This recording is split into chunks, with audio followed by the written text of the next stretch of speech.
하나님의 말씀은 히브리서 1장 5절 말씀입니다. 우리 앞에 다 띄워놨죠. 우리 다 함께 읽겠습니다. 시작. 하나님께서 어느 때 천사 중 누구에게 너는 내 아들이라 오늘 내가 너를 낳았다 하셨으며 또다시 나는 그에게 아버지가 되고 그는 내게 아들이 되리라 하셨느니라. 아멘. 오늘 말씀 가운데 우리가 눈여겨봐야 될 그 문장이 하나 있는데요. 오늘 내가 너를 낳았다라는 말씀입니다. 오늘. 이 말씀은 오늘 이 성경을 읽는 우리가 한번 생각해 봐야 될 말씀이죠. 오늘 우리가 이렇게 이 말씀을 읽을 때 이런 느낌으로 읽는 사람들이 있더라고요. 2000년 전에 내가 아들 예수를 낳았다. 로만 읽는 사람들이 있어요. 2000년 전에 내가 아들 예수를 낳았다라고만 읽는 사람들은 오늘 이 말씀이 나에게 어떻게 와서 역사를 하실지에 대한 기대를 다 이미 어떻게 된 거예요? 이미 결정해버렸어요. 끝났어. 성경을 읽을 때는 항상 현재 진행형으로 읽어야 되는 거죠. 우리의 삶이 태어나서 죽을 때까지 시작과 끝으로 본다면은 우리는 태어나는 순간부터 죽을 때까지 현재 진행형입니다. 우리는 잘 보세요. 현재를 살아가지 과거를 살아가는 존재도 아니고 미래를 땡겨서 살아가는 존재도 아닙니다. 그런데 미래를 땡겨서 살아가는 사람들이 있어요. 자기 꿈을 가지고 가는 사람들. 기도 제목이 확실한 사람들. 확실해가지고 지금 현재에서도 미래를 놓고 그냥 주여 해주시옵소서 주시옵소서 해가지고 미래를 땡겨다가 현재에서 쓰고 있는 그런 사람들이 있어요. 그런 사람들은 말고 또 과거를 땡겨다가 쓰는 사람들이 있어요. 그래서 현재를 살아가면서도 과거에 묻혀서 사는 사람들이 있죠. 그러지 말았어야 되는데 그러지 말았어야 되는데 왜 그랬을까? 왜 그랬을까? 가슴 치면서 살아가는 그런 사람들도 있죠. 물론 그 모든 것이 모여서 현재에서 진행되고 있다면 현재 진행형으로 살아가고 있는 거 맞습니다. 그러나 주님은 말씀하십니다. 누가 너희가 염려함으로 그 키를 한 자라도 더 키울 수 있겠느냐? 맞지요? 그냥 현재 일은 현재에 족하니까 내일 일은 염려하지 말고 오늘 일은 오늘에 족하니 그냥 살으라고 말씀하셨단 말씀입니다. 그게 성경에 우리에게 주시는 말씀이에요. 성경은 현재 진행형으로 우리를 살으라고 말씀하고 있습니다. 과거에 얽매이지 말고 과거의 것은 다 용서하고 과거에 묶였어? 그러면 다 풀어. 하늘에서 묶였으면 하늘에서 풀고 땅에서 묶였으면 땅에서 풀어. 땅에서 묶였으면 하늘에서 묶이고 하늘에서 묶였으면 땅에서 묶인다라는 말씀은 풀으라는 말씀이잖아요. 과거에 묶인 것은 다 풀면 돼요. 미래에 대한 염려, 근심, 걱정 오늘 지금 이 순간 할 필요가 없는 거죠. 그 모든 염려, 근심은 그냥 맡기고 살아라는 이야기입니다. 그게 주님의 명령이잖아요. 그게 성경 말씀이잖아요. 우리는 현재 진행형으로 살아가게끔 설계가 되어 있는 존재예요. 아니 그런 의도로 주님이 만들어 놓으신 거예요. 그런데 그런 의도에 맞지 않게 우리는 과거에 묶여서 살고 미래에 집착해서 삽니다. 되돌아보니 우리는 현재를 누리고 산 적이 없는 거예요. 미래의 불안, 근심, 걱정 때문에 많이 하죠. 제가 우리 결혼할 때 우리 지금 최영희 성도가 얼마나 미래 대비를 잘 하셨는지 보험이 굉장히 많았어요. 나도 모르는 보험도 있었고 또 어떤 것들이 막 있었고 그래가지고 결혼 조건으로 제가 결혼하기 전에 조건을 하나 빚을 1000만 원 지고 왔어요. 그런데도 들은 보험이 되게 많아요. 그건 어디다가 빚졌는지도 몰라. 아니, 공부하다가 빚졌다고 얘기하지만 내가 보기에는 쓸데없는 지출이 많았어요. 그래서 한마디 했죠. 결혼 전에 그거 다 정리하고 결혼하자. 하나님이 우리의 미래를 다 붙잡아 주시는데 뭘 그걸 가지고 다 그걸로 미래를 다 만들어 놓고 설계해 놓으면은 그게 과연 하나님께 맡기는 거냐. 다 해지해라. 그래가지고 해지는 했다고는 해요. 내 눈앞에 몇 개를 보여줬어요. 아직도 뭐가 있는지 나도 잘 몰라. 이 여자들의 불안감이라는 건 미래의 현실적인, 그걸 현실이라고 생각해. 현실은 지금 이 순간 살아가는 게 현실이고, 그건 미래에 대한 불안감이라니까? 그 미래에 대한 불안감이에요. 오늘 주님이, 오늘 내가 너를 낳았다라고 말씀하셨단 말이에요. 오늘! 다른 날이 아니고, 오늘이에요, 오늘. 그러면 내일은 또 주님이 또 말씀하셔. 오늘! 그러면 1년 후에도 1년 후에 오늘이 됐어요. 그럼 주님은 동일하게 오늘이라고 말씀하시지 과거에 내가 너를 낳았어. 아니면 1년 후에 너를 낳을 거야. 이렇게 말씀 안 하신다니까요. 날마다 오늘을 살아가는 게 그게 진짜 종말론입니다. 저녁으로 죽고 아침으로 다시 태어나는 게 오늘이에요. 보시기에 좋았다라고 말씀하실 때는 전제 조건이 있습니다. 창세기 1장에서 하나님 보시기에 좋았더라라고 말씀하실 때는 저녁이 되고 아침이 되니라는 전제 조건이 있습니다. 저녁으로 죽고 아침으로 다시 태어난 우리들에게 주님은 동일한 말씀을 주십니다. 오늘 내가 너를 낳았다. 오늘 주님 품 안에서 이렇게 태어나신 여러분들을 축복합니다. 축하합니다. 주님이 1장 5절에서 이렇게 말씀하십니다. 하나님께서 어느 때 천사 중 누구에게 너는 내 아들이냐? 라고 말씀하신 적이 있습니까? 아니, 천사들한테 넌 내 아들이야 라고 말씀하신 적이 있어요? 없죠? 그러면 오늘 내가 너를 낳았다라고 말씀하신 적이 있습니까? 없죠? 또다시 나는 그에게 아버지가 되고 그는 내게 아들이 되리라라고 말씀하신 적이 있습니까? 없어요, 천사들한테. 그런데 누구한테는 이렇게 말씀하시죠?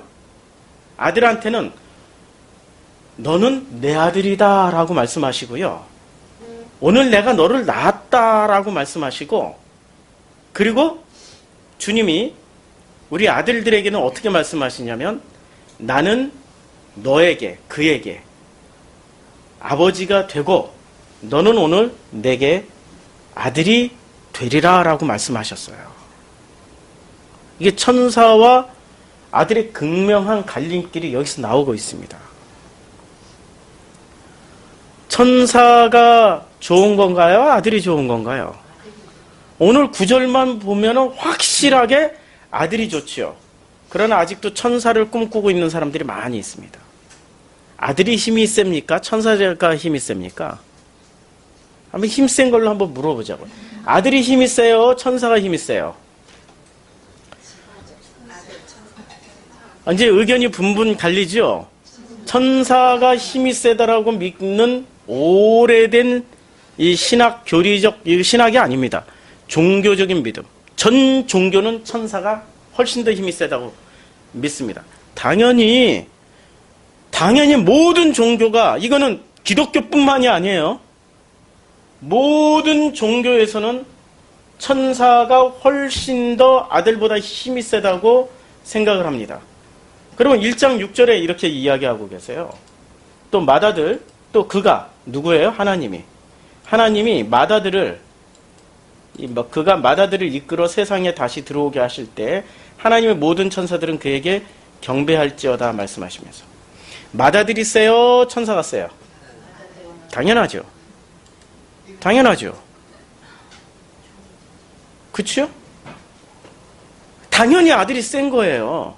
그런데 왜 우리는 천사가 훨씬 더 아들보다 세다라는 이상한 믿음이 있을까요? 성경이 말씀하고도 있지 않은 이상한 믿음은 오랜 종교적인 습성 때문에 그 배움과 가르침 때문에 우리는 알게 모르게 그렇게 배워버린 겁니다.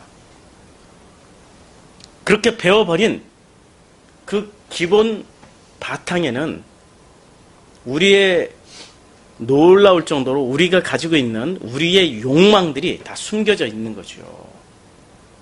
내가 못하는 것을 힘센 누군가가 대신 나서서 해줬으면 하는 그런 바람들이 있죠. 제가 어렸을 때 그런 얘기 참 많이 들었어요. 어렸을 때, 초등학교 때, 아주 어렸을 때. 그때는 대한민국에서 가장 힘센 사람이 누구였습니까? 지금은 말고 대한민국에서 가장 힘센 사람이 대통령이었어요. 박정희 시대였으니까, 30년 독재자였으니까 가장 힘이 셌단 말이에요. 지금은 말고, 지금은 제일 힘이 없는 사람이야. 근데 그때 억울한 일이 생겨요. 동네에서 사람들에게 아니면 우리 가정에 어떤 억울한 일이 생기면 누구한테 탄원하고 누구한테 호소한다고 그래요? 청와대 가서 대통령한테 얘기하면 해결될 거라고. 우리 어렸을 때 우리 부모 세대들은 그런 강력한 믿음이 있었어요. 대통령한테 얘기하면 해결될 거라고. 그런 강력한 믿음이 우리들 속에는 다 있었다라는 거죠. 우리들 속에는 뭐든 자기가 이루고 싶은, 해결해내고 싶은 그러한 일들이 있었단 말이에요. 이러한 일들을 이루기 위해서 제일 먼저 끌어다 쓰는 게 무엇입니까? 힘을 끌어다 쓰는 겁니다. 그 힘을 끌어다 쓰고 싶어요. 근데 그 힘은 사람의 힘으로는 해결할 수 없을 것 같은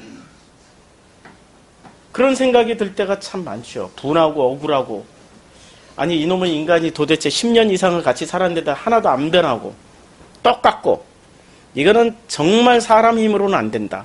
이거는 정말 그냥 이 어떤 영적인 힘이 와가지고 한 방에 그냥 확 바꿔버렸으면 얼마나 좋겠냐 할 때 비로소 우리가 의지하는 존재가 있다 이거죠.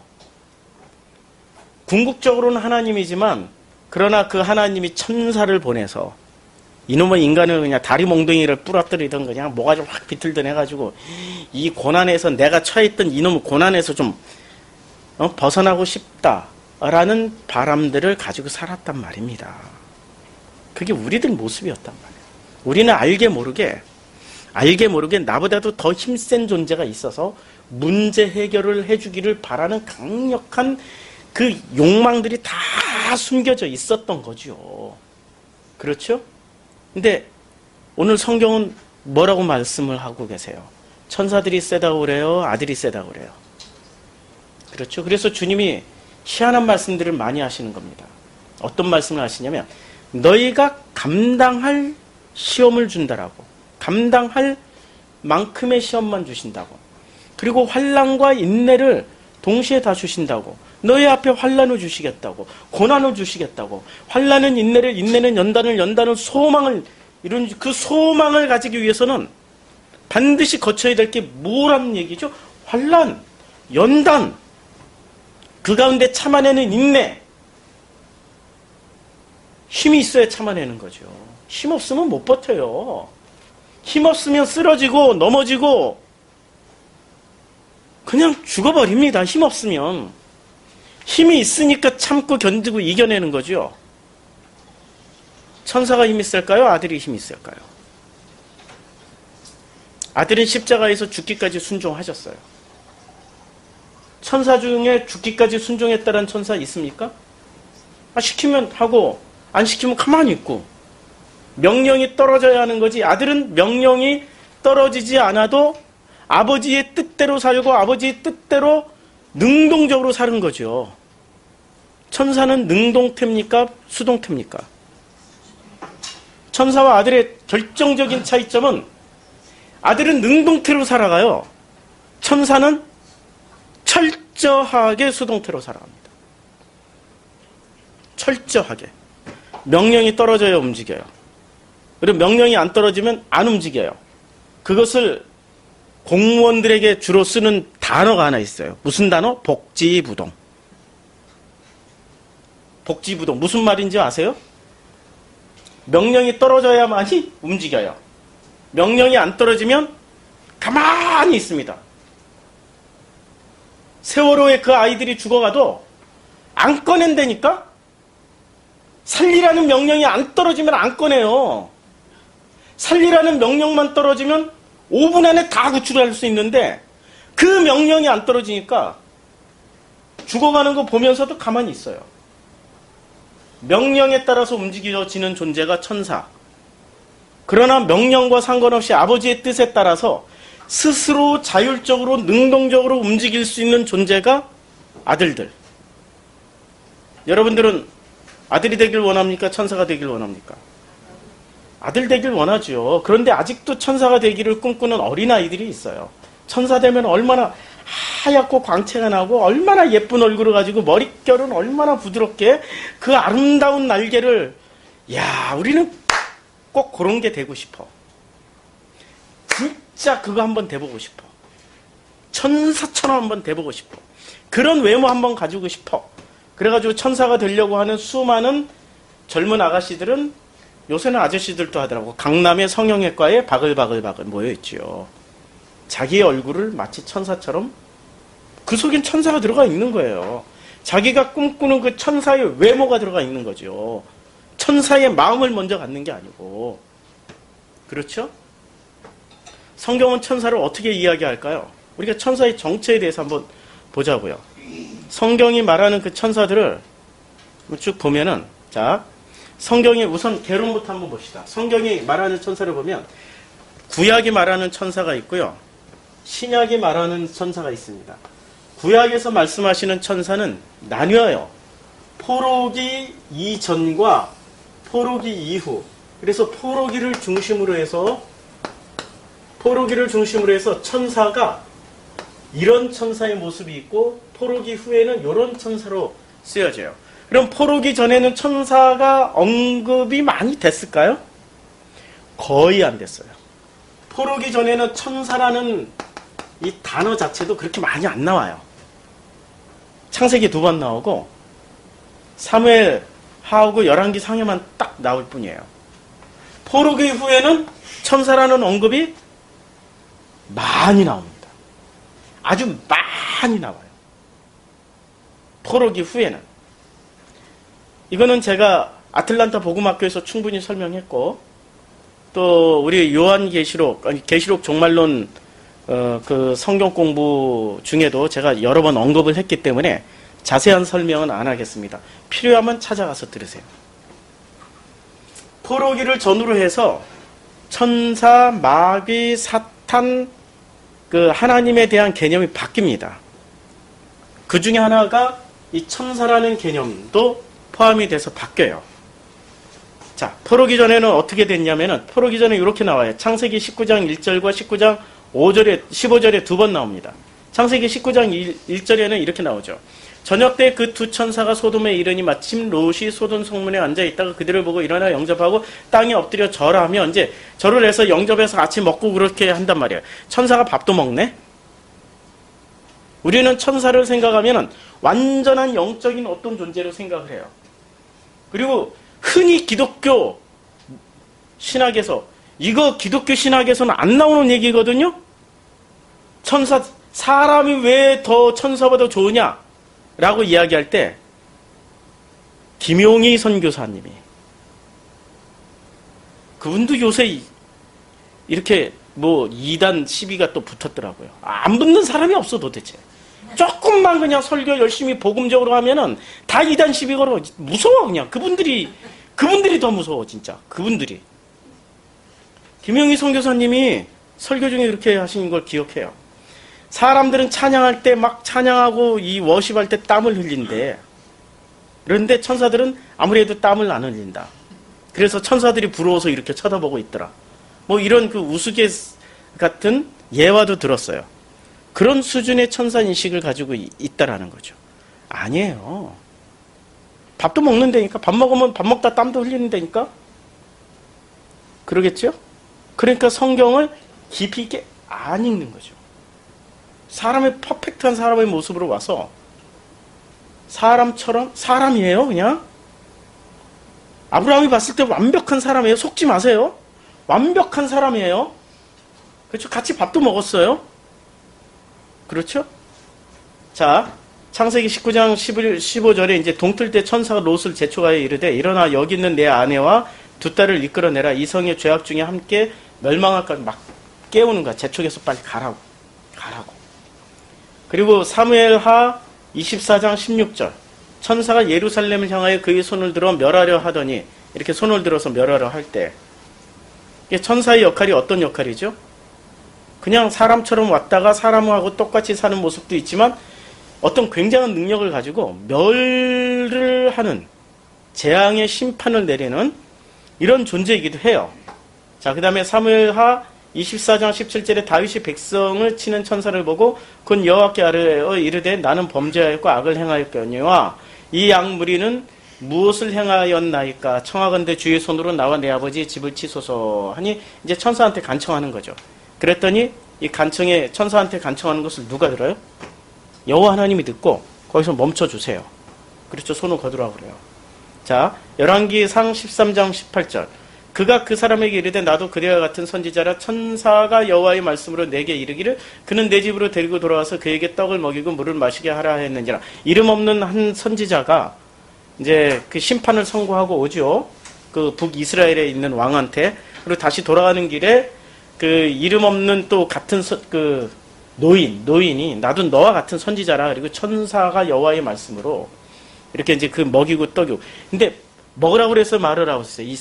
지금 이 선지자가 메시지를 전하고 가는 이름 없는 선. 먹지 말고 곧바로 하라고 그랬어요. 그러면 천사를 거들먹거렸는데 천사가 어떤 역할을 했어요? 불순종하게 만들어버리는 역할을 한 거죠. 생각을 잘 하셔야 천사는 항상 좋은 일만 하는 존재가 아닙니다. 심판도 하고 하나님의 뜻을 따라 심판했으니까 그건 좋은 일이지만 그러나 이 천사는 불분명하게 지금 나타나고 있어요. 열왕기상 19장 5절 로뎀나무 아래에 누워 자더니 천사가 그를 어루만지며 그에게 일어나 먹으라 하는지라. 여호와의 천사가 또다시 와서 어루만지며 일어나 먹으라 내가 갈 길을 다 가지 못할까 하는 먹으라 했는데 먹으면 돼요 안 돼요 지금 이 상황에서는 그냥 갔어야 돼요. 자, 요게 이제 천사가 나오는 모든 구절입니다. 포로기 이전에. 그러니까 다 같은 본문이에요. 창세기 19장에 나오는 본문 같은 본문. 그 사무엘 하에 나오는 그 천사 같은 본문. 두 장면에 나왔고 세 장면에 열왕기 상에 나오는 장면 딱 세 번밖에 안 나와요. 그런데 포로기 후를 한번 봅시다. 이 포로기 후에는 천사가 얼마나 많이 나지. 역대상에 나오지. 지금 역대상 이렇게 역대하에도 나오지. 욥기에도 나오지. 다니엘서 나오지. 호세아서 나오지. 스가랴서 나오지. 굉장히 많이 나오죠. 천사들이. 포로기 후에는. 포로기 전과 후가 천사에 대한 언급 횟수만 해도 비교가 안 될 정도로 많이 나옵니다. 포로기 후에. 포로기 전에는 그렇게 천사의 역할이 잘 보시면 천사의 역할이 그냥 같이 밥 먹고 심판을 경고하고 구출해주는 장면. 그 다음에 하나님의 뜻에 따라서 예루살렘을 이렇게 손을 들어 치는 장면. 그 다음에 자꾸 이렇게 선지자를 꼬시는 장면. 걸려 넘어지게 만드는 장면. 이렇게 세 장면으로 나와요. 근데 포로기 후에는 잘 봅시다. 포로기 후에는 우리가 이제 천사의 모습이 아주 다양하게 나오는데, 자, 욥기 4장 18절에 보면, 제가 여기 성경 찾아놨으니까 보시자고요. 하나님은 그의 종이라도 그대로 믿지 아니하시며 그의 천사라도 미련하다 하시나니. 지금 천사한테 뭐라고 말씀을 했어요?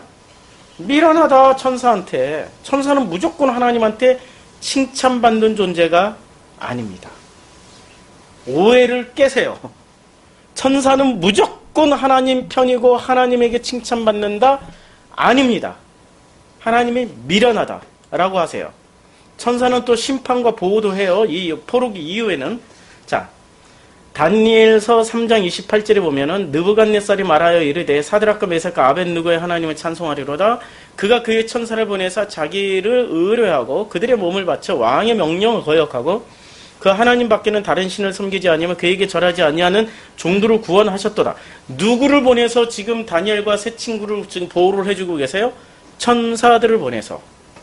다니엘 6장 22절에 보면 나의 하나님이 이미 그의 천사를 보내요. 누구의 천사? 다니엘과 세 친구들의 천사들을 보내어 사자들의 입을 봉하셨으므로 사자들이 나를 상해하지 못하였사오니 이는 나의 무죄함이 그 앞에 명백하며 또 왕이여 나는 왕에게도 해를 끼치지 아니하였나이다 라고 이렇게 말씀하고 있으니 천사가 지금 포로기 이전에는 없는 역할이 하나 들어왔어요. 어떤 역할이 들어왔죠? 보호해주는 수호 천사 개념이 들어온 거예요. 그럼 포로기 시대 때는 어떤 분기점이 있었죠? 포로기 시대 때는 분기점이 딱 하나 있었어요. 뭐가? 이때 아리안 신학이 들어왔다고 그랬죠? 바벨론 신학. 바벨론 신학과 철학이 들어왔어요. 이 이전에 포로기 전에는 하나님에 대한 개념이 어땠습니까? 포로기 전에는 하나님은 만군의 여호와시고 전능의 하나님이시고 절대자이시며 창조주 하나님이시기 때문에 그 모든 신 중의 신이요 신위의 신이요 그 모든 왕 중의 왕이신 분이 하나님이셨어요. 그런데 바벨론에 홀라당 망했네? 예루살렘 성전이 돌 하나도 도리게 남지 않고 다 부서져 버렸네? 그럼 사람들이 그 모든 경험을 했던 사람들에게 그때 당시에 레위인들이나 신학자들이 해석을 해줘야 될 거 아니에요. 그렇죠. 해석을 해줘야 돼요.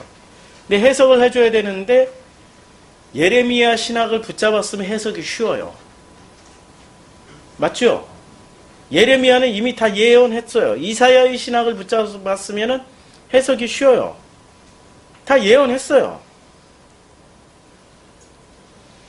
그런데 이들이 붙잡은 게 예레미야 신학을 붙잡았나요?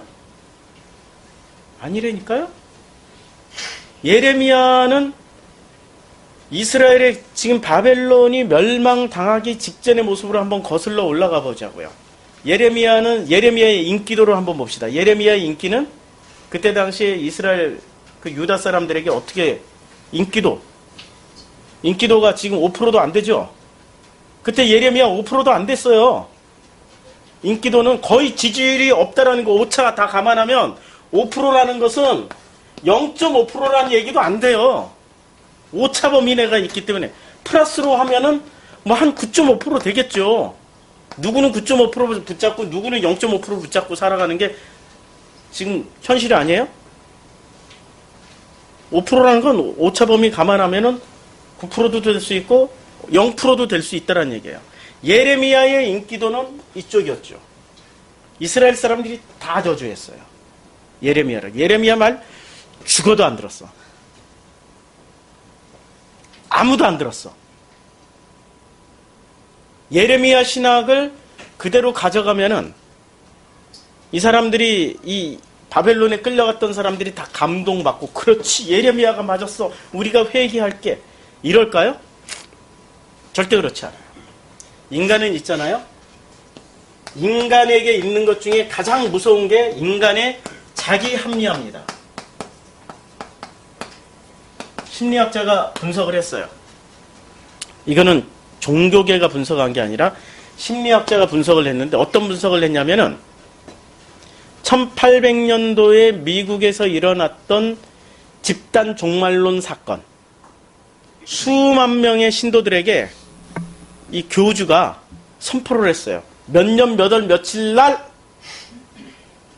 대홍수가 일어나서 지구는 멸망한다. 그래서 우리가 그날을 준비해야 된다. 그래가지고 이제 이 세대주의적 종말론의 전형적인 형태 있잖아요. 집 팔고 뭐 다 팔고 그날을 준비해서 전부 다 한 자리에 모여가지고 흰 옷 입고 휴거를 기다리고 있었어요. 근데 그날 비가 안 내리고 오히려 햇빛이 더 짱짱하게 내려졌어요. 거짓말이 뽀록 났죠. 들통 났죠. 그런데 사람들은 그 누구도 그것을 거짓말이라고 믿지를 않았어요. 교주가 이렇게 얘기를 했어요.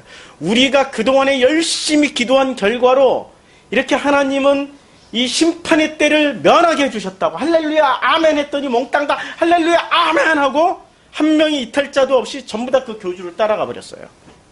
왜 그랬을까요? 그 심리학자가 그걸 분석을 했어. 심리학자가 분석한 결과 그게 바로 인간의 자기 합리화라는 거예요. 인간을 합리화를 시켜서 자기 존재가 너무나도 불쌍해지는 것을 막는다라는 거야. 자기가 이렇게 어리석게 속았다라는 것을 인정을 안 하는 거예요. 합리화의 대가가 있죠. 저하고 같이 살아가요. 끝까지 잘못했다는 소리를 나는 하루에도 10번씩 해요. 미안해. 안 그러면 맞으니까. 미안해요. 잘못했어요. 내가 먼저 얘기해. 그러다가 가끔 가다가 한 번씩 얘기를 해. 왜 당신은 미안하다는 소리를 안 해? 왜 잘못했다는 소리를 안 해? 물어봐요. 알았어.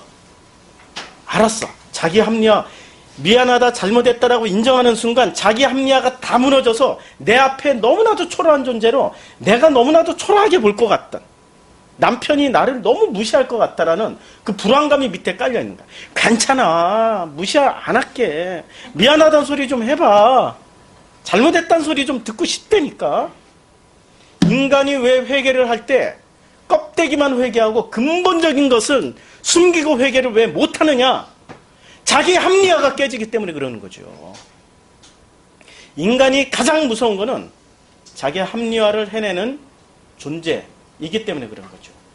바벨론으로 끌려갔던 그 이스라엘 사람들, 자기 합리화라는 메커니즘이 작용되기 시작한 겁니다. 자기 합리화라는 그 모든 방어 기제가 작동하다 보니까 자기 합리화로 성경을 재해석해야 돼요. 하나님은 가장 강력해야 돼. 분명히 망했단 말이에요. 현실적으로 뭐 망했어. 예루살렘 성전 무너졌어. 현실을 감안해서 그것을 그대로 수용해서 신학을 만들어낸 게 아니라 다시 만들어내는 신학을 책임 전가하는 신학으로 만들어낸 거죠. 합리화하는 신학. 그 합리화의 논리와 이론은 어디서 끌어왔을까요? 여기서 끌어왔죠. 아리안 바벨론 신학에서 끌어와 버린 겁니다. 그래서 포로기 전과 후가 신학이 퍼펙트하게 달라요. 완벽하게 다릅니다. 많이 비교해드렸으니까 더 이상 비교 안 할게요. 완벽하게 달라요. 그 다른 신학 내에서도 하나님은 씨앗을 계속 심어놔요.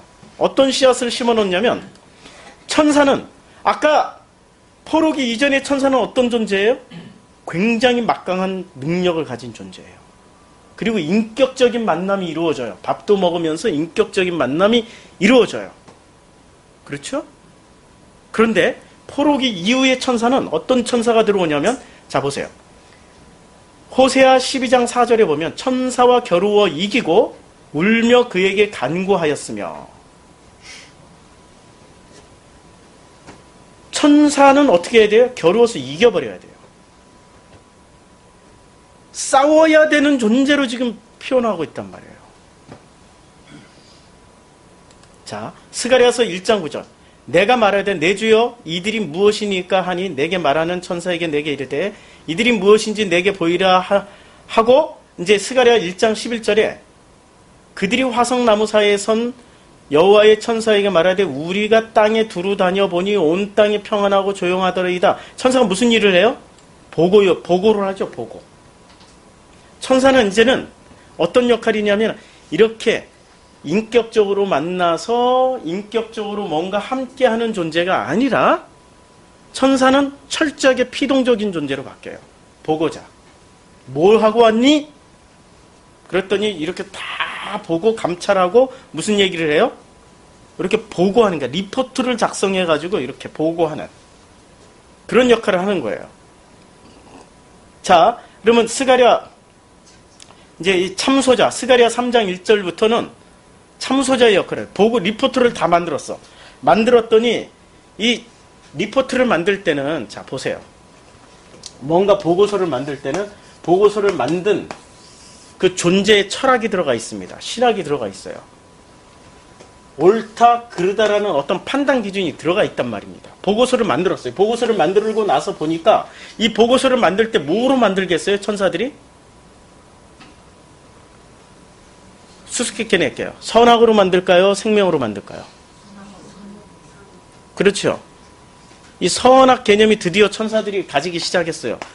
포로기 이후의 신학이에요. 지금 스가랴니까 자 3장 1절에 대제사장 여호수아는 여호와의 천사 앞에 섰고 사탄은 그의 오른쪽에 서서 그를 대적하는 것을 여호와께서 내게 보이시니 여호수아가 더러운 옷을 입고 천사 앞에 서 있는지라. 내가 말하되 정결한 관을 그의 머리에 씌우소서 하며 곧 정결한 관을 그 머리에 씌우며 옷을 입히고 여호와의 천사는 곁에 섰더라. 여호와의 천사가 여호수아에게 증언하여 이르되 이렇게 말씀하고 있죠. 여기서 중요한 개념이 두 개가 나옵니다. 천사와 사탄 개념이 나옵니다. 요걸 지금 대비를 시켜놨죠. 천사와 사탄 개념. 포로기 이전에는 천사와 사탄이라는 대비 개념이 없어요. 근데 포로기 이후에는 천사 대 누구의? 사탄의 대립구도로 만들어 놨어요. 왜? 아리안 신학과 바벨론 신학에서 그 전지전능하신 하나님이 왜 망해야 무너진 거 아니에요. 이때 당시에 바벨론의 종교가 뭐였죠? 아우라 마즈다를 신으로 섬기고 있는 조로아스트교. 조로아스트교에 무너진 거예요. 야훼 신이 최고라고 생각을 했는데 아우라 마즈다에게 무너졌어요. 마즈다 신 이름이 마즈다야. 이상하다 좀 마즈다. 예. 우리 좀 그래요? 신 이름이 살짝 이상해요. 그 신 앞에서 무너졌어요.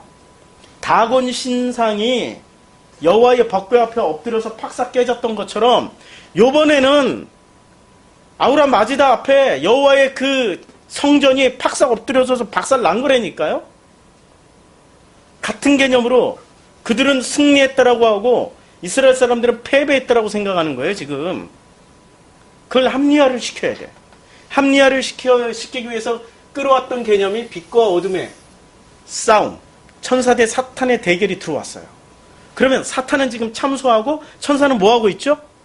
변론하고 있죠. 그렇죠. 천사의 역할이 세분화되기 시작하는 거예요.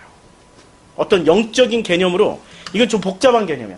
천사는 기본적으로 사람이라고 생각하고 이렇게 썼을까요? 아니면 사람이 아닌 몽땅 다 영적인 개념으로만 이렇게 생각하고 썼을까요? 포로기 이전에는 어떻게 생각하고 썼어요? 사람, 인격의 개념으로 생각했고, 포로기 이후에는 지금 사람을 대신해서 싸우고 참소하고 변론해주는 존재로. 그러면 나는 뭐만 하면 돼? 내 대신 다 싸우는 천사가 있고, 내 대신 나를 이렇게 수호해주는 천사가 있고, 변론해주는 천사가 있어. 그러면 나는 누구를 붙잡고 가면 돼요? 천사만 붙잡고 가면 돼. 굉장히 위험하죠? 이것의 본질은 뭘 얘기하기 위해서 이렇게 했을까요? 그것마저도 하나님이 허락한 거야. 그들은 피동태, 수동태, 우리는 능동태야. 그렇죠? 이 개념을 우리가 확실하게 가지고 가지 않으면은 전부 누구를 붙잡고 가게 돼 있어요? 천사. 천사만 붙잡고 간다니까요? 여호와 하나님도 아니에요. 천사만 붙잡고 천사 따라서 천사가 나를 이렇게 떨어뜨리더라도 그렇게 따라가리라. 이런 희한한 믿음을 가지기 시작한단 말이에요. 조심하셔야 돼요. 자, 이게 이제 신약에 와서 이제 천사가 바뀌어요. 자, 구약은 이해가 됐죠? 구약은 복잡해서 잘 이해가 어렵나요? 구약의 이 천사의 개념이? 구약의 천사의 개념은 한 가지만 생각하면 돼요. 포로기 이전에는 어떻게 생각하면 돼요? 포로기 이전에는 인격적인 만남. 근데 포로기 이후에는 굉장한 영적인 어떤 존재로 부각을 시켜놨어요. 그리고 모든 원인을 천사와 사탄으로 결론을 다 맺어버렸어요. 그게 포로기 이전과 이후가 달라요. 포로기 이전에는 모든 결론은 누구였어요? 천사와 사탄이 아니고 누가 결론이었죠? 하나님. 그리고 그 사람들이 책임을 졌어요. 사람이 책임을 졌단 말이에요. 포로기 이후에는 모든 책임을 누가 져요? 천사와 사탄이. 천사 잘못 만나면 불구덩이 속에 들어가서 보호도 받지 못하고 사자굴 속에 들어갔더니 사자를 잡아먹었더라. 뭐 이렇게. 좋은 천사 만났더니 사자굴 속에 들어가서도 안 죽었더라. 이렇게 개념이 바뀌는 거예요. 자, 신약에서 이 천사 개념은 아주 세분화가 됩니다. 왜냐하면 이 신약의 신학은 포로기 전의 신학이었을까요? 포로기 후의 신학이었을까요? 이때 사람들이 가지고 있었던 신약 시대, 예수님 시대의 사도들의 시대에 사람들이 가진 그 신앙의 근본 뿌리 신학은 포로기 전일까 후일까요? 포로기 후의 신학을 가지고 있었죠. 400년 동안 이 사람들은 포로기 후의 신학을 가지고 신앙생활을 했던 사람들이에요. 포로기 전이에요. 아니, 포로기 전이 아니고 포로기 후의 신학. 그럼 예수님은 오셔가지고 포로기 전의 신학을 말씀하신 건가요? 포로기 후의 신학을 말씀하신 건가요? 포로기 전의 신학을 주님은 말씀하셨어요. 예수는 포로기 전의 개념을 복원을 시켰어요. 예수는 이 포로기 전 신학을, 포로기 전 신학을 이것을 복원을 시킨 분이세요. 그렇죠? 그런데 이걸 듣는 사람들은 포로기 전의 신학을 가진 사람들이었어요. 이해를 할까요? 400년 동안 이걸 굳건하게 붙잡고 온 사람들인데 이해를 못하겠죠. 이해를 못하니까 어떻게 돼요? 죽여야죠. 충돌이 일어나니까 죽여야죠. 그렇죠? 그래서 이제 이걸 전제로 해서 우리가 성경을 읽어야 돼요. 그럼 이 사람들의 머릿속에는 지금 복음서를 통해서 이 복음서에서 예수님이 하신 그 말씀을 듣고 있었던 사람들은 포로기 후의 신학을 가지고 있었단 말이에요. 그럼 포로기 후의 신학은 철저하게 천사를 어떻게 생각했죠? 수호천사. 자기를 구원해줄. 그러면 이 천사 신앙을 가장 강력하게 붙잡고 있던 사람들 중에 한 집단이 있었어요. 사두개, 바리새, 에세네 이런 사람들 중에 누가 천사 신앙이 가장 강력했을까요? 바리새. 이 바리새가, 그래서 바리새의 대표가 누구였죠? 바울이 드디어 붙잡혔어요. 예루살렘에 붙잡혔어. 예루살렘에서 붙잡혔어. 그때 어떻게 했어요? 바리새가 사두개하고 싸움을 붙여요. 이 바울이 나는 바리새 중에 바리새다. 천사도 있고 부활도 있고 다 믿는다. 너희는 없지 않냐? 막 이리 사두개한테. 이러니까 바리새들이 사두개하고 대척점에 있었어요. 신학의 대척점이 있다 보니까 이 바리새하고 사두개가 싸우는 통을 이용해가지고 바울이 쓱 빠져나가요. 기억나세요? 이 장면? 바리새는 지금 무엇을 붙잡고 있었냐면은 포로기 후의 신학을 붙잡았던 가장 강력한 증거가 바리새를 통해서 드러나고 있습니다. 그래서 이 바리새는 예수님이 오셔서 말씀하실 때 잘 들어보면 천사 얘기도 하고 사탄 얘기도 하고 귀신 얘기도 하고 다 해요. 그러니까 바리새가 처음에는 혹해가지고 어떻게 돼요?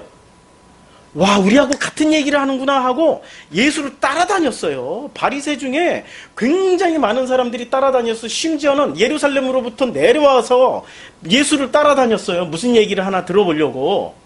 마가복음 3장에 나오고 6장에 나오고 복음서 곳곳에 다 나옵니다. 그거 제가 옛날 마가복음 할 때 다 했어요. 한번 찾아보세요.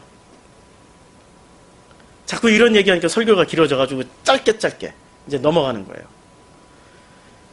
바리새들은 예수를 처음에는 우리하고 같은 메시지를 전하는 위대한 선생님이다 생각하고 따라다녔는데 계속 듣다 보니까 자기네들이 그 포로기 후기의 신앙을 붙잡고 있는 자기네들과는 달라도 많이 달라.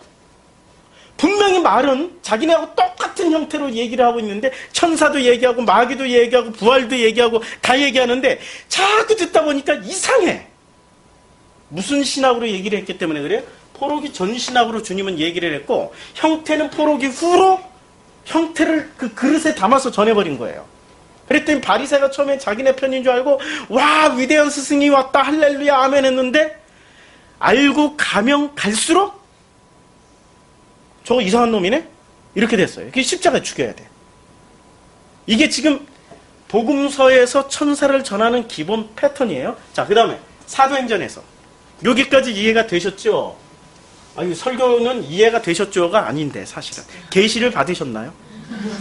이렇게 해야 되는데 계시는 그러면 직통계시 무슨 일방 이게 아니고 아버지의 뜻과 그 뜻이 마음에 전달됐나요? 이게 계시죠. 우리 종말론 열심히 들으셔야 돼요. 그래서 종말론에. 자, 그러면 사도행전에서 전하는 천사는 어떤 천사가 드디어 등장할까요? 자, 여기서 주님 치열하게 포로기 전후의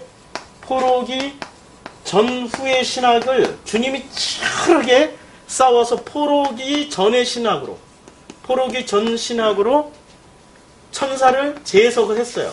그럼 이 천사의 역할은 사도행전에서는 어떤 역할로 드러나야 될까요? 포로기 전에는 어떤 천사의 역할이 있었어요? 인격적인 만남. 같이 밥 먹는, 밥을 먹었다라는 건 굉장히 중요한 일입니다. 성경에서 밥을 함께 먹었다. 주님이 밥을 함께 먹은 시간이 더 많았을까요? 설교한 시간이 더 많았을까요? 그렇죠. 제자들하고 밥 먹는 시간이 훨씬 많았어요. 그리고 밥 먹는 장면은 빼놓지 않고 다 기록해. 설교했던 장면은 빼먹은 게 많아. 뭐가 더 중요하다는 얘기예요? 그럼 밥 먹는 시간이 왜 이렇게 중요할까요? 밥 먹으면서 서로 함께하는 공동체, 우리를 이야기를 할 수 있단 말이에요.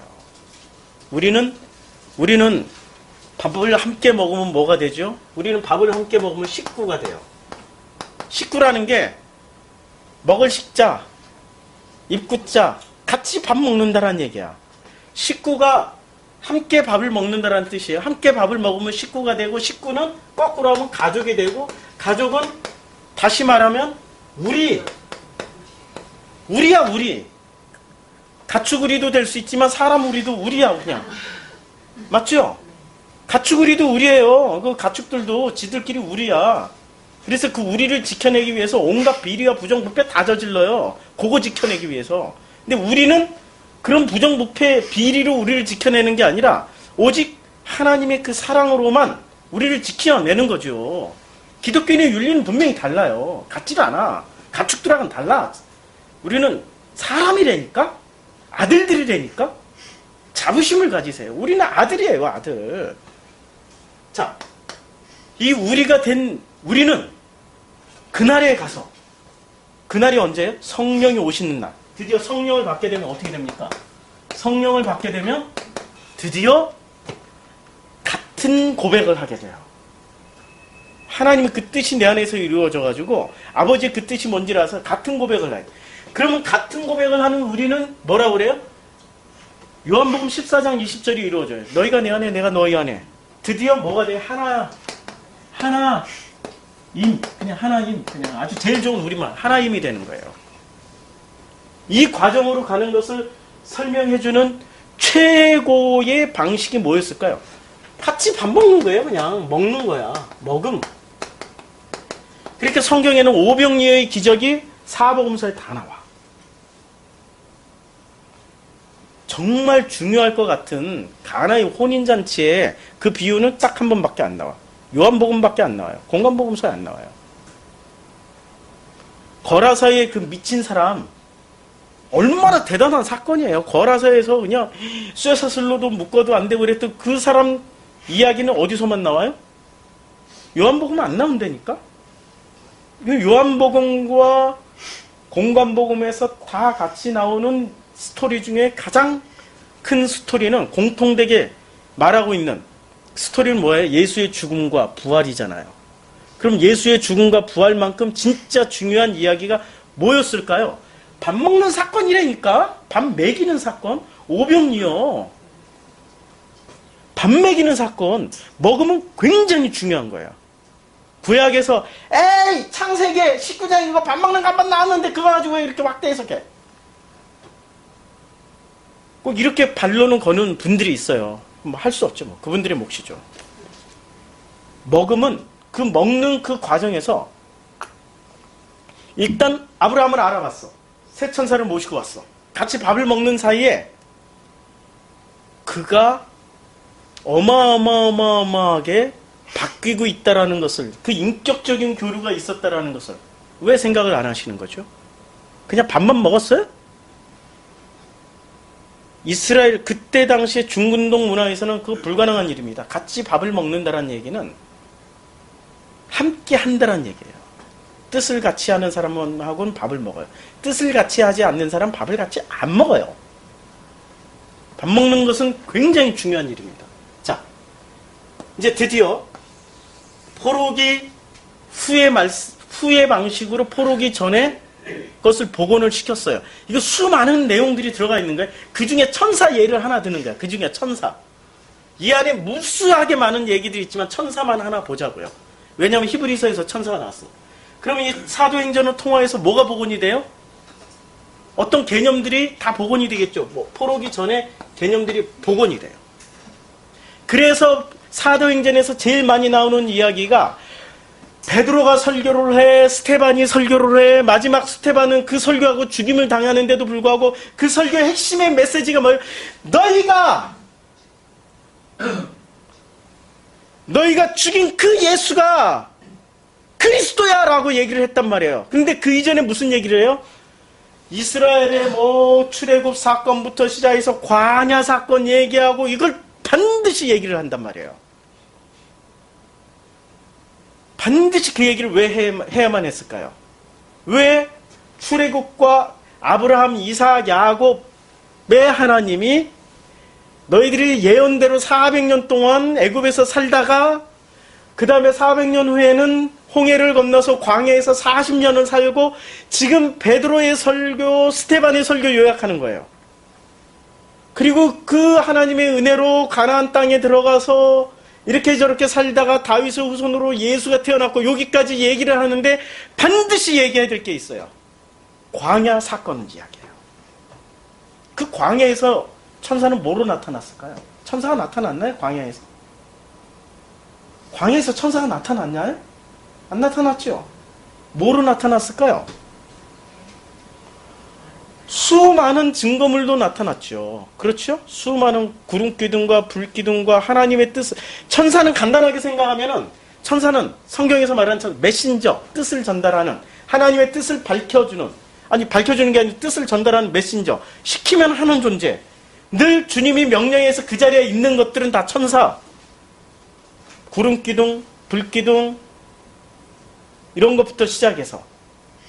그렇죠? 그것들의 뜻을 밝히 보여주는 거예요. 숨겨졌던 의미들을 다 해석을 해줘요. 그랬더니 그 해석을 들었던 사람들이 화를 내든가요? 기뻐하든가요? 화를 내서 스테반 돌로 때려 죽였단 말이에요.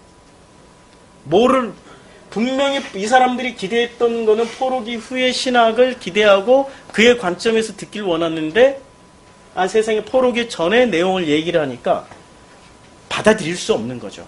그러나 사도행전을 통하여서 뭐가 교정이 돼요? 포로기 후의 신학이 포로기 전의 신학으로 복원이 되기 시작한 거예요.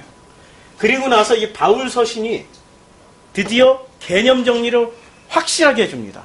바울이 확실하게 하고 히브리서로 건너가요. 사도 서신으로. 그래서 천사 개념이 바울과 사도들은 확실하게 달라요. 확실하게 보여드릴게. 마태복음하고 사도행전 다 건너뛰고 바울이 천사를 뭐라고 얘기했는지. 자, 바울이 천사는 부정적이었을까요? 긍정적이었을까요? 바울의 천사 개념은 철저히 부정적이었어요. 자, 보세요. 자, 그 로마서 8장 38절에 보면 내가 확신하노니 사망이나 생명이나 천사들이나 권세자들이나 현재일이나 장래일이나 능력이나 방해를 한다라고 했죠. 그런데 그것도 결코 아버지의 사랑으로부터 끊을 수 없다라고 그랬죠. 누가 끊어요? 아니 끊어내는 존재 중에 하나가 천사도 끊어내. 방해 안 되니까? 천사에 대해서 부정적이죠. 고린도전서 4장 9절 내가 생각하건대 하나님이 사도인 우리를 죽이기로 작정한 자같이 끄트머리에 두셨으면 우리는 세계 곧 천사와 사람에게 누구에게 구경거리가 돼요? 그럼 여기 끄트머리에 선 사람들이 누구예요? 사도인 우리를 죽이기로 한 자같이. 이들은 순교당하는 사람들이라니까? 그럼 천사와 사람에게 누구에게 구경거려야 돼? 사람도 구경거려. 저거 봐, 저 예수 믿는다고 하고 저렇게 비참하게 죽어가잖아. 저거 아무 힘도 없이 저렇게 죽어가네. 우리는 수호 천사가 있어서 우리는 이렇게 능력이 있어. 우리는 이렇게 잘 먹고 잘 사는데 저것들은 저거 봐. 천사가 굉장히 부정해 지금. 순교시키는 자리에 순교당하는 사람들을 이렇게 조롱하고 보고 있는 존재로 묘사를 하고 있어요. 고린도전서 6장 3절 우리가 천사를 누가 천사를 판단해요, 이제는? 우리가 천사를 판단한다니까? 우리가 지금 천사를 판단하고 있어요. 바울의 개념으로 보면 대단한 지금 대반전입니다. 천사는 누구한테만 판단받아야 돼요? 근데 누가 판단을 하고 있어요? 우리가. 나도 아니야, 지금 여기서. 생각 잘 하시라고. 여기서 주어가 내가 아니고 우리가. 그 우리 안에는 주기도문에서 제가 설명했죠. 그 우리 안에는 누가 들어가 있어요? 요한복음 14장 20절 개념이 들어가 있죠. 우리가 천사를 판단해요. 자, 고린도전서 11장 10절에 그러므로 여자는 천사들로 말미암아 권세 아래 있는 표를 그 머리 위에 둘지니라. 이거는 건너뛰고 고린도전서 13장 1절에 보면 내가 사람의 방언과 천사의 말을 할지라도 사랑이 없으면 소리나는 구리와 울리는 꽹과리. 천사의 말을 해도 뭐가 없으면? 그럼 천사들은 사랑을 가지고 하는 거예요? 있기도 하고 없기도 해요. 그치요? 그럼 천사가 긍정이 부정이 지금? 울리는 꽹과리의 수준이야 지금. 사랑이 없으면 울리는 꽹과리의 말이나 천사들의 말이나 똑같다는 거예요. 근데 천사는 누구의 말만 전해요? 하나님의 말만 전하는 메신저란 말이에요 지금. 천사가 지금 포로기 전에는 하나님의 말만 전하는 메신저였고 후기에는 바뀌어요.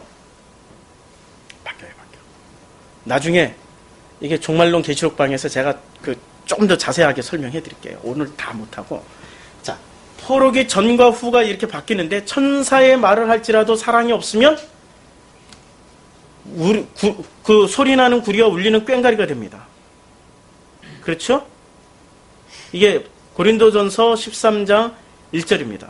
자, 갈라디아서 1장 8절을 보자고요. 아주 중요한 말씀이에요. 그러나 우리가 혹은 하늘로부터 온 천사라도, 하늘로부터 온 천사야. 하나님의 메시지를 가지고 온 진짜 그 메신저의 천사예요. 그런데 천사라도 우리가 너희에게 전한 복음 외에 다른 복음을 전하면 저주를 받아요. 누가 저주를 받아요? 천사라 할지라도 우리가 너희에게 전한 복음 외에 다른 복음이라도 전하면은 저주를 받는 거예요. 저주할 권한이 누구한테 있어요? 누가 판단을 해요? 천사도? 바울의 개념에서는 천사의 개념이 완전히. 그럼 바울은 어떤 사람이었어요? 바리새인이었어. 포로기 후기의 신학을 가지고 천사를 절대적인 수신 정도로 생각하고 믿고 그 관점에서만 성경을 봤던 사람인데 바울이 바뀌어버렸네. 어디서? 사도행전을 지나면서. 바뀐 거 맞죠? 바뀌어야 된다니까요. 천사가 지금 우리가 생각하는 천사는 지고지순 위대하고 아름답고 순결하고 이런 존재가 아니에요. 천사가 지금 누구 밑에 있어요? 우리 아들들 밑에 있는 거예요. 분명하죠 지금. 근데 천사를 우리가 아들이 되지 못하고 우리가 되지 못한 상태에서는 천사는 어떤 존재예요? 포로기 후기의 신학 그대로 천사는 우리보다 높다니까? 위대한 존재가 돼 있다니까? 이해가 돼요? 천사를 숭배하는 신앙을 가져버린다 이 말이죠. 천사를 숭배하는 게 아니라 우리가 진짜로 믿어야 될 대상은 천사입니까? 하나님이십니까? 그리고 그 하나님을 믿는 믿음이 아버지와 하나가 된, 연합이 된 그 양자가 된 우리들의 그 모습으로 드러날 때 우리는 뭐가 되죠? 아들이 된 우리는 바울의 개념에 의하면 어떻게 해요? 천사를 판단하고 천사를 저주할 수도 있어요. 천사라는 개념은 이제 우리가 익히 알고 있었던 개념하고는 많이 달라지기 시작하죠. 자, 골로새서 2장 18절. 아무도 꾸며낸 겸손과 천사 숭배를 이유로 지금 이제까지 사람들은 바울 시대까지 사람들은 뭐를 숭배하고 있었어요? 천사를 숭배하고 있었던 증거물이 확실하게 나오죠. 왜? 포로기 후의 신학을 붙잡고 천사를 바라봤으니까. 수신 개념으로 이해를 하고 있었으니까. 천사를 굉장히 높은 어떤 존재로 믿어버린 거예요. 이걸 우리는 기독교 내부에 한번 들여다보자고요. 지난 2000년 동안 우리가 천사를 어떻게 생각하고 있었는지. 이렇게 믿고 있었죠. 예수님 당시에 그때 예수님 당시에 복음서를 예수님에게 복음을 듣고 있었던 그 사람들처럼 우리는 포로기 후계의 신학으로 천사 숭배 사상에 아직도 빠져 있는 지난 2000년 동안의 기독교사를 볼 수 있는 거죠. 여기에 천사는 우리가 심판하고 우리가 오히려 판단하고 저주를 할 수 있는 존재라고 이야기하면 내가 이단이 될까? 그들이 이단이 될까? 내가 이단 되지. 할 수 없죠. 사실을 사실대로 말하는데 성경을 있는 그대로. 근데 긍정적인 요인도 있어요. 긍정적인 요인은 또 이런 게 있어요. 데살로니가전서 4장 16절에 주께서 호령과 천사장의 소리와 하나님의 나팔소리를 친히 하늘로부터 강림하시리니 라고 말씀하고 있어요. 누구와 함께? 천사들. 그럼 천사들은 어떻게 돼요? 자, 이제 바울의 개념에서 한번 봅시다. 천사들이 이 바울의 개념에서는 자, 천사들이 어떻게 이해가 되냐면 천사가 저주받고 심판받아야 되는 존재이기도 하고 긍정, 부정. 그런데 오늘은 데살로니가전서 4장 16절에서는 하나님과 함께 나팔소리로 친히 하늘로부터 강림하는 긍정. 그렇죠? 둘 다 공존하는 거예요. 둘 다 공존해요. 그런데 아들들은 어떻게 되죠? 오늘은 아들을 못할 것 같아. 다음 주에 아들을 해야 될. 아들은 이게 둘 다 공존인가요? 아들은 긍정과 부정이 공존하는 존재인가요? 하나님 보시기에 아니, 무조건 좋았대요. 무조건 좋았다. 보시기에 좋았다, 무조건. 아들들은 천사가 더 뛰어난가요? 아들이 더 뛰어난가요? 그리고 히브리서 벌써 1장 2장 개념 끝 다 됐네? 잠시 천사보다 못한 존재였으나 그러나 존귀한 존재라고 말씀하시고 있단 말이에요. 1장과 2장을 통틀어가지고 우리는 이것을 어떻게 풀었어요? 뭐 난해하게 풀지 뭐. 난해하게 그동안에 머릿속에 하나도 안 남아있어. 어떻게 풀었는지 모르지만. 그러나 이제 기억나시죠? 이 분명하게 기억되셨죠?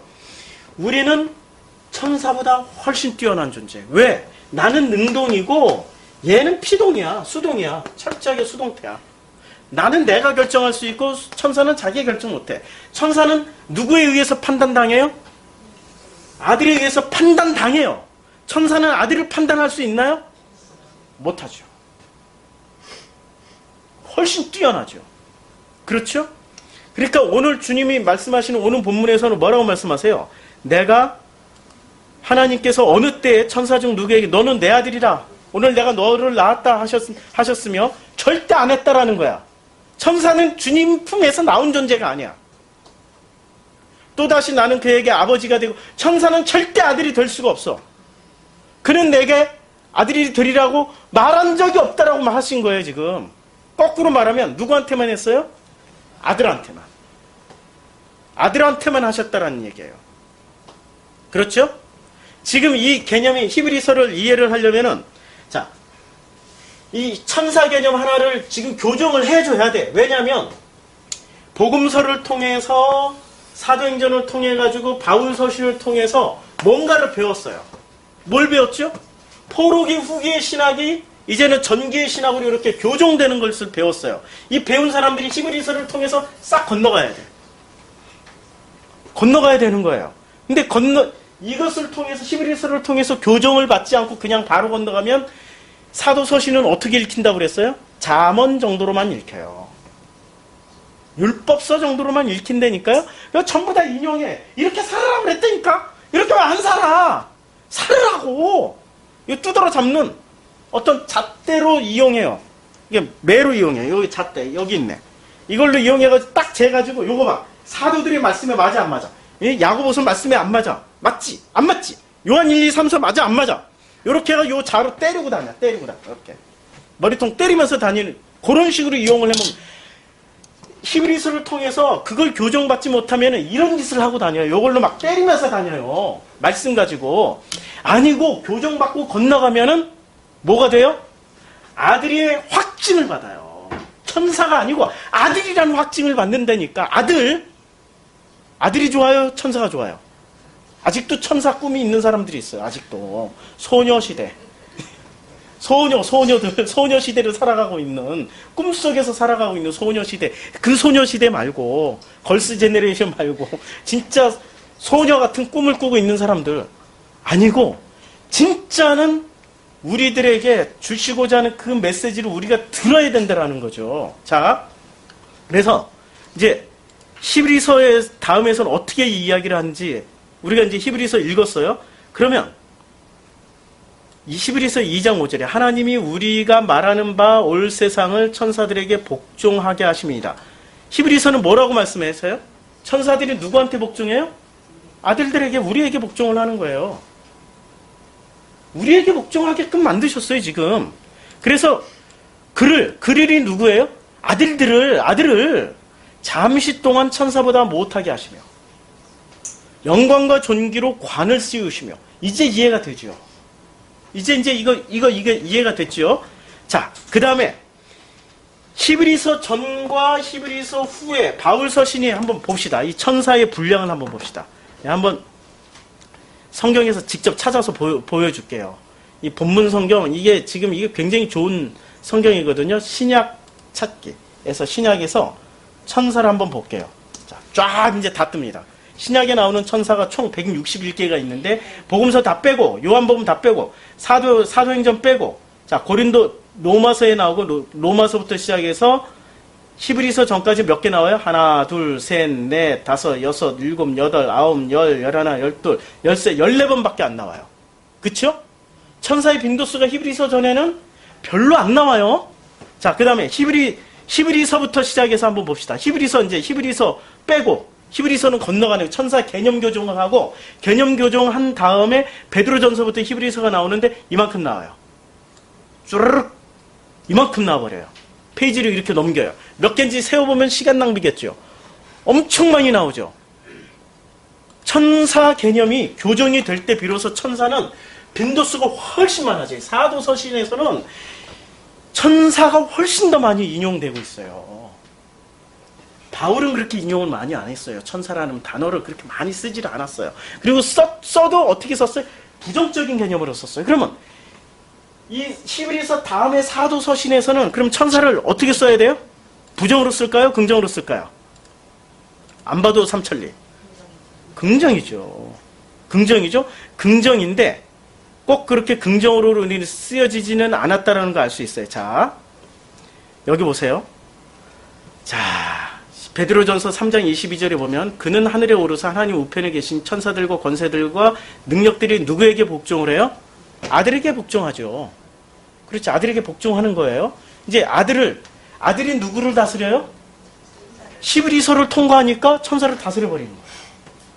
그렇죠? 그 아들들이, 그리고 그 아들들이 뭐를 하냐면 베드로전서 2장 4절에 보면 하나님이 범죄한 천사들을 용서하지 아니하시고 지옥에 던져 어두운 구덩이에 사람만 심판받는 게 아니라니까요. 누가 심판을 받아요? 천사. 그쵸? 누가 심판을 해요? 하나님이 심판하는데, 이 하나님은 이제 어떤 하나님? 나와 하나가 되신 우리 삼위일체, 우리 하나님이에요. 이제는 그 하나님 심판을 하세요. 그래서 베드로후서 2장 11절 더 큰 힘과 능력을 가진 천사들이 뭐라고 그래요? 더 큰 힘과 능력을 가졌어. 주 앞에서 그들을 거슬러 비방하는 고발을 하지 못해요. 천사들이 이제는 참소를 해요, 못해요? 아까 스가랴서에서는 참소했잖아요. 사탄이 참소하고 천사가 옆에 변론해주는 그런 모양새였잖아요. 근데 지금 여기서는 누가 지금 참소를 해요? 실제 알고 봤더니 천사들도 참소를 해. 비방을 못해. 고발을 못해. 누구를? 그렇죠. 유다서 1장 6절에 보면 또 자기 지위를 지키지 아니하고 자기 처소를 떠난 천사들의 큰 심판의 날까지 영원한 결박으로 가둬버려요. 아니, 우리는 사람만 심판받고 뭐 어둠 속에 들어가고 지옥에 들어간다고 생각을 했었는데 실제 누가 심판받고 있어요? 우리에게 천사는 누구일까요? 나한테 잘해주면 천사, 나한테 못해주면 사탄. 이게 어떤 개념이죠? 포로기 후기 신화. 그런데 나한테 잘해줘도 천사, 나한테 못해줘도 천사. 포로기 전의 신화. 아시겠어요? 그런데 나한테 잘하든 못하든 실제 그 근본을, 마음 중심을 보니까 하나님 아버지의 뜻이었더라. 이게 복음서. 그 뜻이 어떻게 펼쳐지는지 확인해 준 게 사도행전. 그리고 그 뜻을 제대로 알고 살았던 사람들에게는 아무 소리 안 하고, 제대로 모르고 살았던 사람들에게는 천사 심판 대상이라고 얘기해 준 게, 아니, 천사들이 다 진짜 아까 바울은 어떻게 얘기했어? 부정적으로 얘기했죠. 부정적으로 확인시켜주고 히브리서에서 교정을 해주고 건너가는 거죠. 천사 개념 하나도 지금 히브리서를 건너가야 되는 거예요. 지금 어마어마한 지금 이 변환 과정이 있어야 이게 건너가는 과정이죠. 자, 그러면 이제 계시록은 우리 계시록에서 하자고요. 계시록에서. 근데 계시록에서 뭐라고 그러니 힘 있는 천사가 있고요. 권세받은 네 천사가 있어요. 어떤 천사는 힘이 있고 어떤 천사는 힘이 없어요. 이러면 우리가 이제 성경 난해 구절 하나하나 보자고요. 성경 난해 구절 하나 보면 창세기 11장에 난해 구절이 하나 있어요. 창세기 11장에 자 봅시다. 창세기 11장 몇 절이냐면요. 주께서 자 11장 7절에 11장 6절에 여호와께서 이르시되 이 무리가 한 족속이 언어도 하나이므로 이같이 시작하였으니 이후로는 그 하고자 하는 일을 막을 수가 없으리로다. 막을 수가 없으리로다라는 이 구절을 누가 직접 했어요? 하나님이 직접 말씀하신 거예요. 하나님이 막을 수 없다란 얘기인가요? 아니면은 이들이 힘이 세다란 얘기인가요? 힘이 세죠. 근데 문자 그대로 읽으면은 일단은 하나님이 막을 수 없다라는 얘기일 수도 있고 아닐 수도 있어요. 요건 노내를 치고 어마어마하게 힘이 세다란 얘기예요. 이들이 말이 하나고 한 족속이고, 말이 하나라는 건 무슨 뜻이죠? 철학이 같은 철학을 가졌기 때문에 같은 말 하는 거예요. 말이 하나라는 게 전부 다 영어로만 말을 통일했다 이런 뜻도 되지만, 그러나 보다 본질적으로 한 걸음 더 들어가면 가치관과 철학이 하나였기 때문에 그들은 강력한, 콩가루 집안은 가치관이 다 틀려. 그럼 서로 싸워. 엄마하고 딸하고 달라. 아버지하고 아들하고 뜻이 달라. 가치관이 달라. 그러니까 만나면 서로 싸워. 밥도 같이 안 먹어. 승질나니까. 근데 진짜 좋은 그 화합된 가정은 서로 만나면은 같은 말을 해. 같은 얘기를 꺼낸다니까? 꼭 좋지만은 않을 수도 있지. 최 씨 가문을 보면은 우리는 싫어하지만 그들은 꼭 같은 말을 해. 이해하시죠? 그러니까 좋다 나쁘다 판단, 뜻을 같이 하면은 굉장한 힘을 발휘하잖아요. 최 씨 가문이 뜻을 같이 했으니까. 목표는 돈이야, 권력이야. 이러니까 굉장한 능력을 발휘해버리잖아요. 최 씨 가문 하나가 대한민국 전체를 막 좌지우지 해버렸단 말이에요. 뜻을 같이 하면 그렇게 돼. 이게 지금 난입구절이에요. 이 난입구절이 자 다시 한번 그대로 요 구절을 생각하고 힘있는 천사가 권세를 받은 네 천사라. 우리가 아까 읽었던 그 천사들을 큰 날의 심판까지 영원한 결박으로 가둬야 되는 이유들을 보시라고요. 하나님이 범죄한 천사들을 용서하지 아니하시고, 아들은 누구를 얘기하는 거죠? 여기서 히브리서에서 말씀하고 있는 아들은 누구죠? 우리, 양자된 우리. 그럼 천사들은 누구를 얘기하고 있는 거죠? 저 영계에 있는 무슨 다단한 뭐 어떤 존재들을 얘기할 수도 있어요. 얘기해요. 맞아요. 그 손을 들어서 치기도 하고 그랬으니까.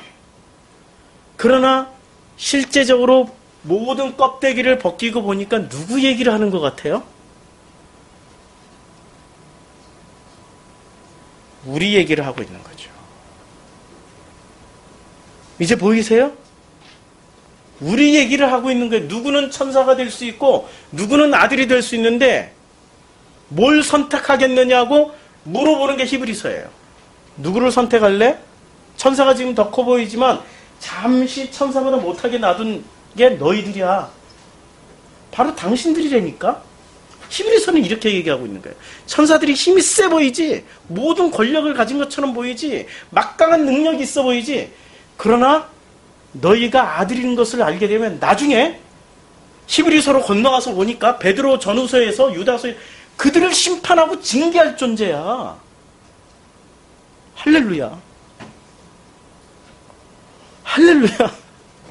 믿겨지세요. 지금 우린 너무나도 2000년 동안의 그 믿음이 너무 강력하게 뿌리를 잡아가지고 감히 이렇게 생각하는 것조차도 불경하게 생각한 거죠. 어떻게 감히 천사를, 그도 피조물 나도 피조물인데 감히 무슨 천사를, 그도 피조물 나도 피조물이에요. 똑같은 피조물이지만 우리는 예수 그리스도의 그 보혈로 말미암아서 양자가 됐고, 그들은 예수 그리스도의 보혈을 팔아서 권력과 힘을 가져버렸다니까? 아시겠어요? 지금 그 얘기하고 있는 거예요. 예수 그리스도의 보혈로 말미암아서 우리는 모든 것들이 십자가에 못 박혀 연합돼서 죽임 당했고, 그들은 그 모든 예수 그리스도의 보혈과 그 십자가의 능력을 가지고 자기네들은 하나도 안 죽고 십자가에다 덕지덕지 훈장 붙이고 견장 붙이고 온갖 금은보화 붙여서 십자가를 높이 든 존재들이고, 그들은 지금 그 얘기를 하고 있단 말이에요. 천사 개념이 이렇게 바뀌는 거는 그 얘기를 하고 있는 거예요. 지금 몇 개의 의미를 걷어내야 되는 거예요. 포로기 후의 신학, 전의 신학을 걷어내고 그것도 복음서를 통해 가지고 성경이 본래 말하고자 하는 그 의미를 삼중장치를 뚫고 들어가니, 그러니 삼층천이 찢어져야 되는 거지. 하늘들이 찢어져야 되는 거지. 예수가 와서 세례받고 올라올 때 그 하늘들이 찢겨나가야 되는 거지. 그래서 지성소가 찢어져야 되는 거죠. 그 가짜의 의미들이 찢어져야 본질이 드러나서 눈을 뜨고 볼 수 있으니까 이걸 말씀하고 있는 거죠. 그래서 천사라는 개념이 히브리서에 제일 먼저 등장하는 개념입니다. 찢어내고 보라고. 봤더니 너희들이 천사일 수도 있고 아들일 수도 있어. 그런데 선택하라고 말씀하시는 장면입니다. 선택하라고. 아들이 될 것이냐, 천사가 될 것이냐. 선택하십시오. 천사가 힘이 세 보이고 능력이 있어 보이고 권세를 받은 것처럼 보이지만, 그러나 그날에는 우리가 그들을 심판할 겁니다. 기도하겠습니다.